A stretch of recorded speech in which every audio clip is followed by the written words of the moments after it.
Hi friends. तो आज हम बात करने वाले एक हिंदुस्तान की बहुत ही खतरनाक बीमारी के बारे में जिसका नाम है डायबिटीज। हिंदुस्तान वर्ल्ड की टॉप 3 डायबिटीज कैपिटल में से एक मानी जाती है। और ये अंदाजा है कि 2045 आते आते लगभग 70 करोड़ लोग डायबिटीज से परेशान होंगे। और उसमें से हर हिंदुस्तानी ना, हर छठा व्यक्ति जो है वो हिंदुस्तानी होगा, जो कि छठा तो अभी है।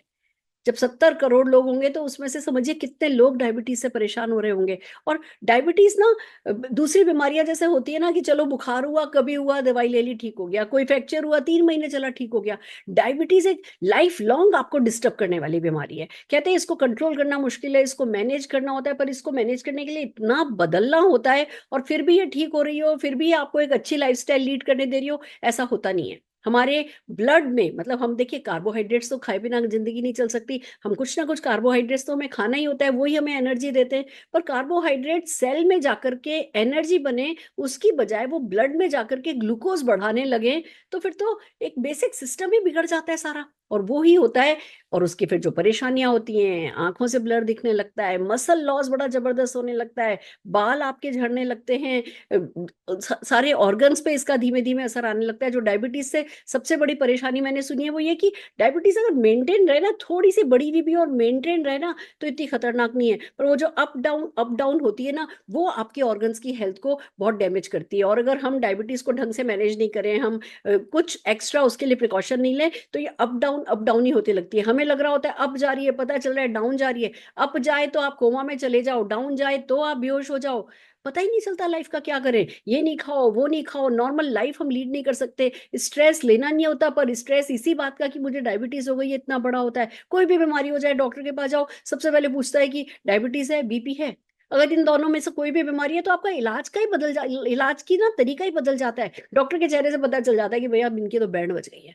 तो हर हाल में हमें, अगर हम अभी तक हमें डायबिटीज नहीं हुई है तो हमें केयर करनी है, प्रिकॉशन लेना है कि हमें डायबिटीज हो ही नहीं। अगर हम प्री डायबिटिक हैं तो डेफिनेटली हमें डबल केयर करनी है, और हमें किसी भी हाल में प्री डायबिटिक को डायबिटीज में नहीं बदलने देना है, हमें नीचे वापस आ जाना है। और अगर हम डायबिटीज हो ही चुकी है तो फिर हमें कहते हैं ना, फायर फाइटिंग स्टाइल में डायबिटीज को अपने कंट्रोल करना है। और उसके 2 खूबसूरत फूड सप्लीमेंट हमारे पास हैं। देखिए, हम सबको पता है कि करेला बहुत अच्छा है, जामुन बहुत अच्छा है, मेथी, दालचीनी, ये सब हमें पता है अच्छे हैं।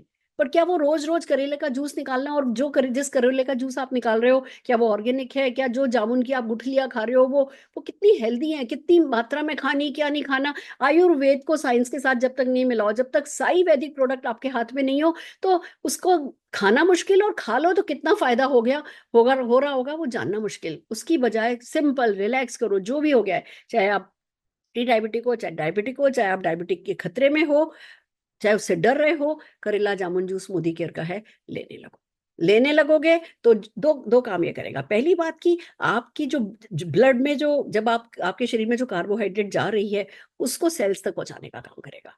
आपका जो इम्यूनिटी, हम ना इंसुलिन से रेजिस्टेंस डेवलप हो जाता है। जो हमारी सेल्स होते हैं उसमें जो वो रिसेप्टर्स लगे होते हैं, वो है ना, इंसुलिन को अपना काम नहीं करने देते, और उसके कारण जो है अंदर एनर्जी सेल्स तक पहुंचती नहीं। वो सब ब्लड में है ना, हमारा कार्बोहाइड्रेट चला जाता है। ये सब कुछ सेट कर देता है। कैसे करता है मैं उस साइंस के चक्कर में नहीं पड़ती, पर मुझे इतना पता है करेला जामुन तो सदियों से खाया जा रहा है। अब मेरे बस की नहीं है रोज रोज करेला जामुन का जूस निकालना। मैं मोदी केयर का जूस पी लेती हूँ। एक और प्रोडक्ट है जिसको कहते हैं ग्लूको हेल्थ, उसमें भी यही सब है। उसमें मेथी है, उसमें करेला है, उसमें, मतलब उसमें हर वो प्रोडक्ट है जो कि आपके इंसुलिन रेजिस्टेंस को बेटर कर देगा, आपके सेल्स तक आपके एनर्जी को भेजेगा, आपके ब्लड में ग्लूकोज की मात्रा को कम करेगा। जो फ्लक्चुएशन आपके डायबिटीज में, आपकी शुगर लेवल में जो फ्लक्चुएशन होता है, उस फ्लक्चुएशन को कंट्रोल करेगा, आपकी लाइफस्टाइल को बेटर करेगा। तो हमें करना यह है कि इन दोनों प्रोडक्ट को काम में लेने लगना है और डायबिटीज के प्रति निश्चिंत हो जाना है। पर मैं ये नहीं कह रही हूँ कि वॉक नहीं करनी है, मैं ये नहीं कह रही हूँ फिर अनाप शनाप मीठा खाना है।